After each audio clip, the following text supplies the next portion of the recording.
Spigots have woken up this year. I had to splice this together. Oh, there's another break over there. I lost all this water. I have a trencher rented. I've never used a trencher before. I've done a lot of digging on the property, but it was all up close to the house and around other pipes and stuff, so I've always hand dug.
Reap what you never did sow.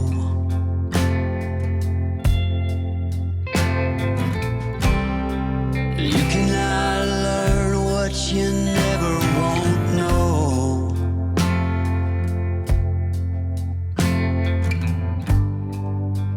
In this house of cards,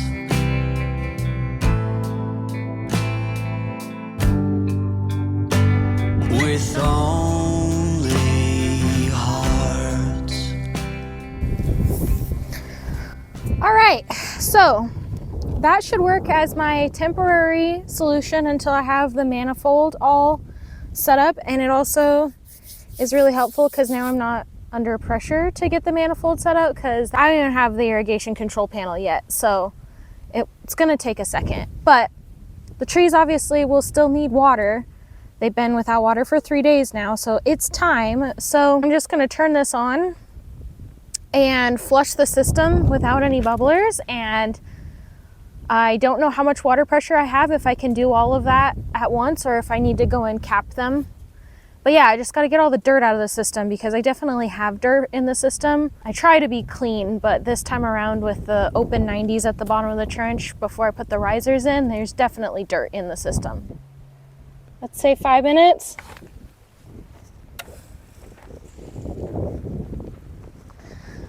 All right, well, I guess I'll walk you around. Don't see any water coming out yet, but let's go check. Oh, there's water. Yay! That took a little bit. Okay, so that one is clear now. There comes water out of that one. There's enough water pressure to vaguely get that one. You can see all the shit that's coming out of it. There we go. I think I'm gonna need to get some caps to get the other ones to get pressure. I put the bubblers on and closed them on all 3 of these. And now the water is coming out of those ones so I can cap them. So yeah, that's awesome. So I have all the bubblers on the lines that actually have trees on it. And I just put regular PVC caps on the ones that don't. I could have put bubblers on, but the reviews online said that they didn't close all the way, that they would weep even when fully closed, and so I didn't want to waste the water. I have opened all the bubblers now, like 2 turns, so I'm gonna hit another 5 minutes and see if the water comes out and I have enough pressure to get through all the bubblers, and also to see what 2 turns looks like. It's not gonna fill up the tree reservoir because there's a hole from the trench underneath it, but I just kind of want a proof of concept before I close everything up that I have enough pressure for the whole system. I did the math, there's like charts online and stuff, but it's better to see it with my own eyes. first, so let's do another 5 minutes and see if we get water out the end. There's still quite a bit of dirt in the system. Brown water. Well, I thought I had it all cleared out, but apparently not. There is a whole ass rock in here. How the hell did that happen? It's just slightly too big to come out of the threaded fitting. It would come out of this, but not out of that. I guess I'm gonna have to cut this fitting off.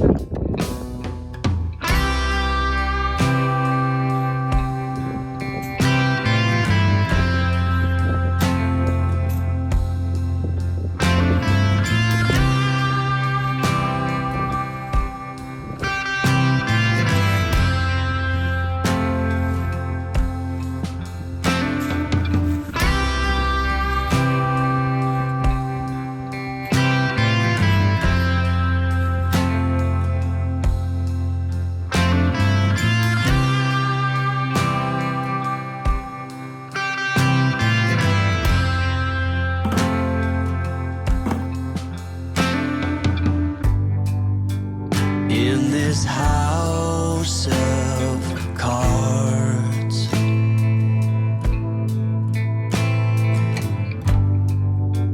and these lonely hearts.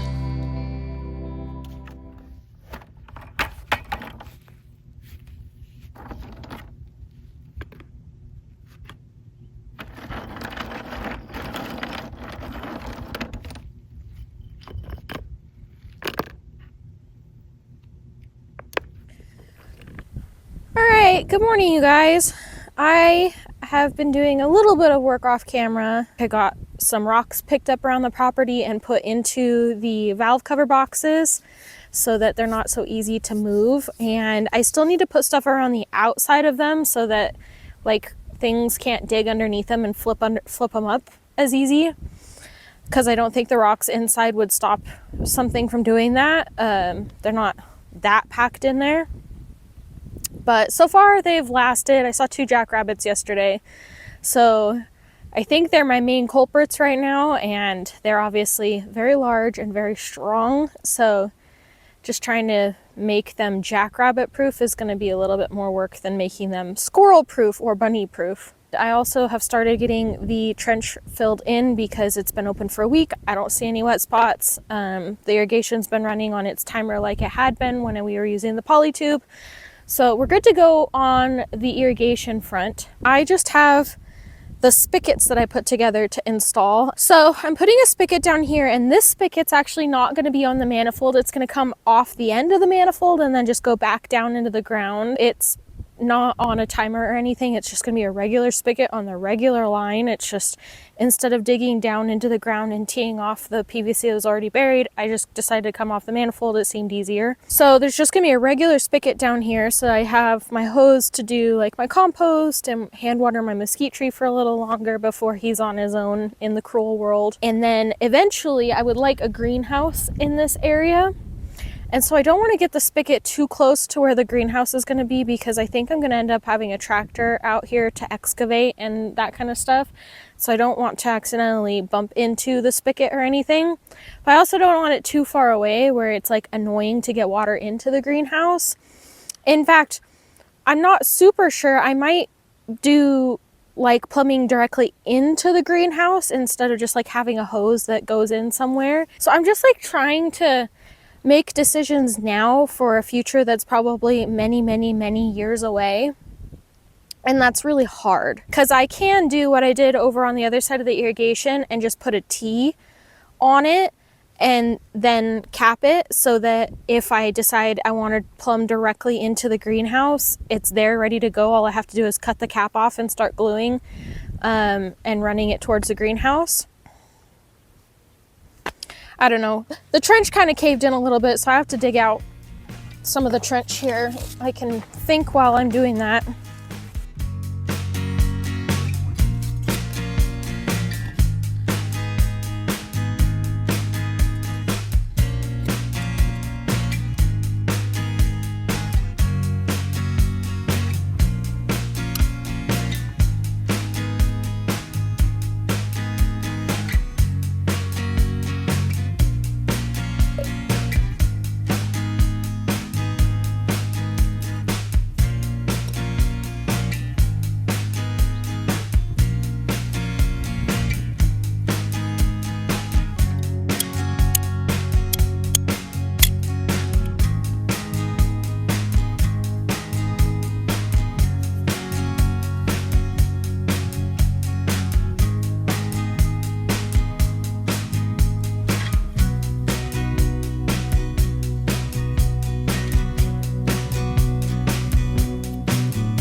Good morning, you guys. Sun is very bright. I think today's the day we're gonna get the manifold in and everything installed, and then I guess we get to test the new spigots and everything. I don't know, it'll be pretty exciting. I am really kind of regretting that post being so short. That's why I've left this one tall for now.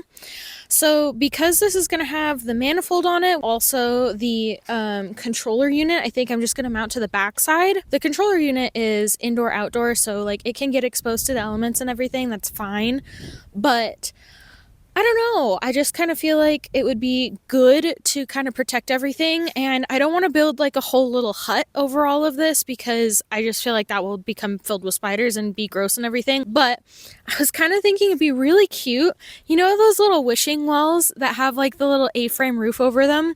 I thought that would be really cute to put on top of this. And I don't know if that's going to happen in this video because it's definitely a want, not a need, but it also doesn't look that hard to do. Definitely can do it on this side and it would be up high enough and it would look good and everything, but that side I'm just worried that there's not enough of a post there for everything to sit nicely and do little cedar shingle roof or something. I don't know. I just think you could make it look really cute. I just have to figure out exactly how I'm going to construct it to be able to hide the fact that that post isn't long enough. So yeah, I don't think I have time for that in this video. I got other stuff to do. Got the post in and set in concrete, and then the cross piece in because the T and the 90 and everything right here are sticking out a little bit further. I think I do need to put in one more piece of 2x4 here for the manifold to sit against, to bump it out and make it sit flush. I didn't really need to spray paint any of this. It's just that post was already black, so I figured they should all match. So yeah, that's the game plan, and then I think we'll probably call this video done. So typically these manifolds are installed underground in a box, but I did look it up on the manufacturer's website and they said they can be mounted vertically, but you can see there's multiple problems here if I mount it vertically. So the first is I don't line up here. I have to put it, out here for everything, which means I need to put something to fill this gap so that I can attach it. But second, if I tried to mount it like this, you can see that there's the unions and they are in the way basically. I couldn't mount this very tightly without putting a bunch of pressure on this. So I think both problems point to the solution of putting, a little block out here, which will, I can't hold all these things at once. It will hold it out a little bit further so that it is mounted like this on the block with some pipe straps, and that leaves the unions free to spin. So yeah, that's the plan. I hope one 2x4 is enough, but if I have to sandwich more in there, then I have to sandwich more in there. We'll see.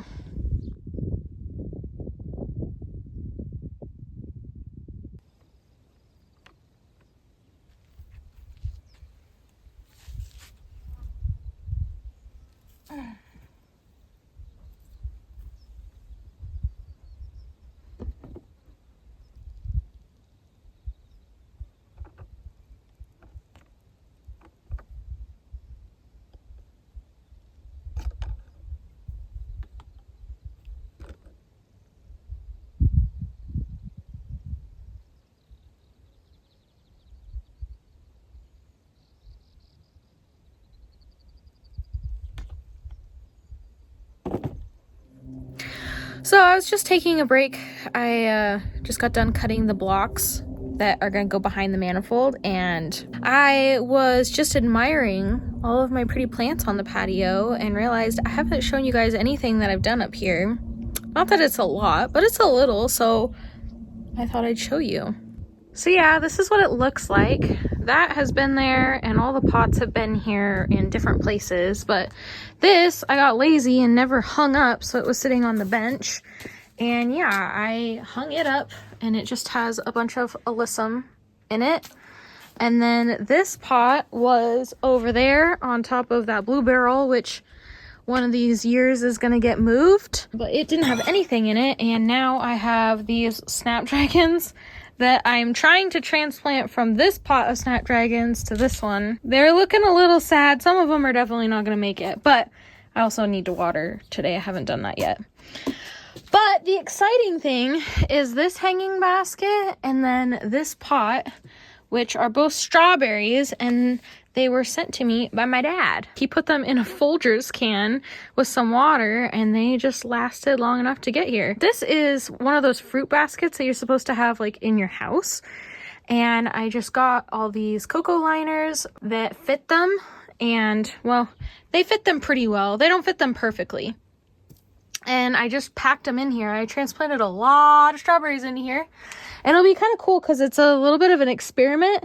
The top basket doesn't get nearly as much light as the bottom basket. So it's like a gradient of how much light all these plants are going to receive. And strawberries usually like a lot of light, but in the desert, I don't know if they'll want like a lot of light. And so, yeah, we'll see if maybe the ones that get a little more shade do a little bit better. Speaking of shade, I think these ones are kind of planted a little deep. And so, I don't know, they might be rotting. I'm not sure, but that one kind of looks like a flower. So I don't know what these guys are doing. And then this is just a thing of snapdragons that I've had for forever. They actually bloomed once already, but I went through and deadheaded them because they were going to seed. And there's just a ton of plants in here, which is why I transplanted some of them out. Yeah, I didn't need them all to go to seed. And I don't know what these are in the back. No idea, but I guess we'll see. And then last but certainly not least, I have these guys, and they are so pretty. Right now they're just yellow flowers blooming, but they are all sorts of different colors. Like this flower bloomed yesterday, and it was like a fuchsia purpley pink. And then like this flower I think bloomed, and it was like a pink, and there's orange ones and all sorts of colors. So they're really pretty, and it was struggling a lot with the old liner that I had in here, because I think the old liner, like this one, was just falling apart so much that it wasn't holding enough water. It would just run out. Like this one needs replaced too. But now with the new liner, I think it holds a little bit more water, more moisture, and so it's doing better. But this also basically had to get transplanted from the old basket to the new basket. But even like the little itty bitty guys that I transplanted seem to be doing really well. So yeah, that's my little flower garden here on the patio so far. And the strawberries have to be away from the squirrels and the rabbits because I'm sure they will get eaten. This is actually a little bit of an experiment too, because I'm pretty sure the squirrels will eat them. And they hop up onto this workbench and then hop into the pots and everything. They'll like climb up the wall and then make the jump over like little spies. But so far they haven't done that. I have definitely seen them on the workbench, but there's also still a little bit of stuff to eat out there. Like not much because it's pretty dry, but I don't think we're like totally in the middle of summer yet when they're going to be like the peak squirrel pressure. But oh my gosh, I think those are poppies that are coming up. This pot had poppy seeds in it, and they never bloomed. And so I just stuck the strawberries in here, and apparently the poppies are going to start blooming. So this will be both poppies and strawberries, apparently. And then I've had several cactuses blooming over the last couple of weeks, but I haven't caught really any of them on camera. This one is very pink. I think the sun is kind of being bad right now. But this one hasn't even gotten potted into the terracotta pot, and it has like white flowers. And I don't know what else. This guy is getting ready to bloom right here. He has hot pink flowers. He bloomed last year. The oleander tree is starting to bloom. Tree, bush, whatever you want to call it. And then I have a lot of other cactuses out front. And oh, this one is blooming. A little yellow. This one. So I'll probably take some footage and actually put together a little clip of all of that in my next video so that you guys can see all the pretty blooms, but we're a little early so far. There's a couple that are out further that I'm too lazy to go walk you out towards, but they're blooming, and my sage bush is blooming, and my bird of paradise is trying to bloom. So it's definitely spring here. I have my hydroponics garden going again in my window. I will link that video if you guys want to see it. And I think that is probably it for procrastinating. I should get back to work.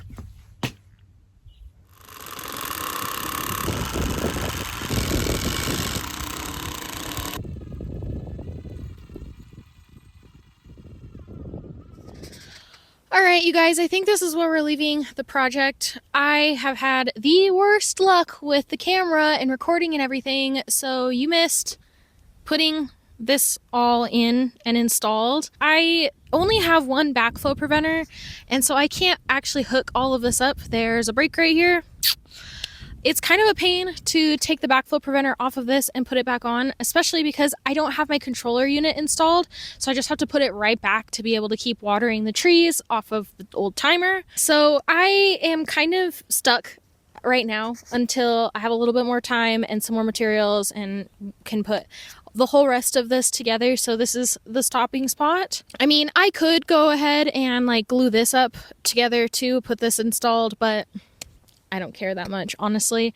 I can do it in the next video. And then when it comes time to put the irrigation on the valve here, I will just splice in a piece of PVC there, so you won't even be able to tell that there was a break in the line because it will be underground. That will go here, this will go here, this one will be empty, so I'll put a little cap on this one.